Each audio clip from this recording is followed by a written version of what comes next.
এবং পাট্টি লাগানোর স্থান ভালোভাবে শুকানোর পর ফিনিশ কোট হিসেবে ব্যবহার করুন রক্সি প্লাস্টিক ইমালশন।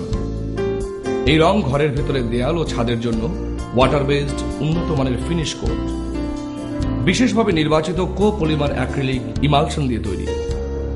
সাধারণত কংক্রিট, সিমেন্ট বা প্লাস্টার করা জায়গায় ব্যবহার করা যায়। প্লাস্টিক পেইন্টে এক কোটে 550 থেকে 600 বর্গফুট জায়গা ব্যবহার করা যায়। প্লাস্টিক পেইন্ট ভালোভাবে শুকানোর পর সাবান পানি দিয়ে ধুয়ে পরিষ্কার করা যায়।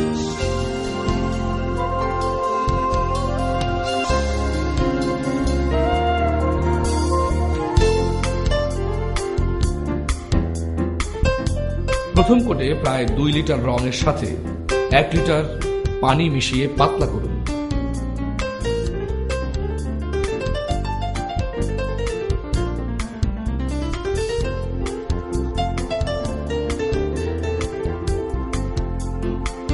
প্রথম কোট লাগানোর 4 থেকে 6 ঘন্টা শুকানোর পর দ্বিতীয় কোট লাগানো যায়। দ্বিতীয় কোটে প্রায় 3 লিটার রঙের সাথে 1 লিটার পানি মিশিয়ে পাতলা করুন।